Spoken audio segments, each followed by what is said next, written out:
Diddly do, my diddlers and diddlets. I hope your day is going well, and I want to welcome you back to another episode of Dramatic Diddles. Now I want to ask you guys a question. Who has two thumbs, is a giant faggot, and is breaking his own rules again? This guy. Now in regards to what I'm talking about how on Friday and Saturday I would be reading one-shots, and on Sunday I would be reading chapter-long stories. Well, turns out I kind of suck at finding one-shots. So I decided if I could find a collection of one-shots, I'd save those, and whenever I have trouble finding one, I'll pick one from there and just read that. At least until I can get some suggestions from you guys. Now, what many of you don't know is that I have recently become a really big fan of The Loud House. I hope I finish that picture so I can put it up. It's not that good, but I like it. But then again, I'm a faggot, so, you know. Fuck me, right? So anyway, I decided to look up some Loud House fanfiction and see how I could ruin my love for the show. So with that being said, let's go ahead and pick one of the stories from the one-shot collection. There's no profile picture up, so I'll probably just leave the picture up that I drew. Alright, let's go ahead and get started. Alternate Making the Case by Nightmare King. Months have passed, and Lincoln's sister still refused to speak to him. Lincoln walked up to Luna and Luann's room and knocked on the door. The door swung open, and Luna glared daggers at him. Come on, Luna. I've apologized. I deleted the video. I've posed a video that embarrassed myself. What more do you guys want? Out of my way, loser, Luna hissed, and Lincoln's face fell as Luna pushed past him. I have a concert to go to. Lincoln frowned as he watched Luna walk down the hall and down the stairs. Down is spelled with two N's, just thought I'd go ahead and point that out. Lynn walked past him, and he stopped her. Lynn, you forgive me, right? Without responding, Lynn kicked him, knocking him down before she continued to walk away. Lincoln groaned as he stood up. Out of our way, dirtbag. Lola and Lana pushed past him and walked down the stairs. Lincoln let out a depressed sigh. Move it, twerp. He looked up and saw Lori and Lenny staring at him. He moved back, and they walked past him.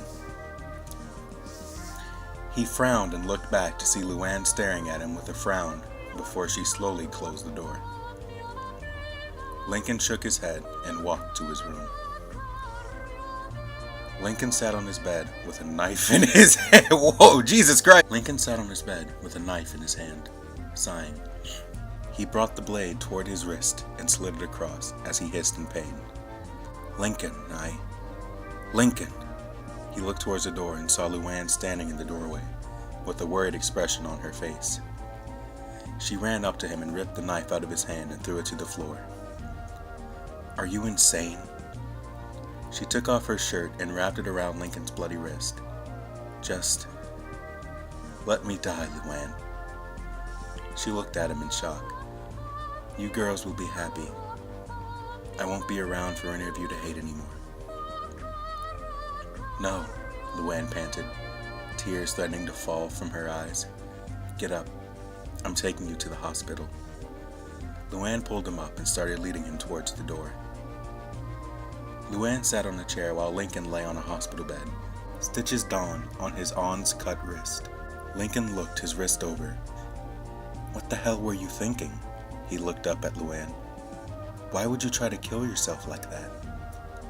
Lincoln frowned and sighed. Luann, it's been 6 months, and everyone is still mad at me. The others treat me like shit. I tried to make things right, but... Luann hugged him and Lincoln's eyes widened. Luann? Just because the others are mad at you doesn't mean you should try and kill yourself. She backed away and looked at him. I've been trying to talk to you for a while now, but every time I get close, one of the others stop me. Lincoln, I don't blame you anymore. I'm not even mad anymore. She hugged him again. Promise me you won't do this again, Lincoln. I don't want to lose you. Lincoln looked shocked and pulled back from her to see tears running down her face. "Why don't you want to lose me, Luann?" Luann sighed and kissed him, shocking him. He backed away. "Luann?" "Because I love you, Lincoln, and not like a sister loves her brother." Lincoln's eyes widened. "You're always trying to make people feel better, and you're one of the few people who laugh at my jokes. I don't want to lose you." Lincoln frowned and hugged her. "I'm sorry, Luann. I didn't mean to make you cry." Luna gave a sad smile and hugged him back. Can you stay here with me tonight?" Luann moved back and half smiled as she nodded. "Sure. I mean, someone has to keep an eye on you." Lincoln half smiled and nodded as he scooted over, and Luann lay down next to him. "Good night, Lincoln. I love you." Lincoln half smiled and kissed the side of her head. "Good night, Luann. I love you too." The two fell asleep in each other's arms without a problem. I swear to Allah, if that showed up on the audio cap. Well, wasn't that something, guys? I want to thank you for sitting here and suffering with me. Please send me one shot you want me to read so I don't have to pick back from this selection again.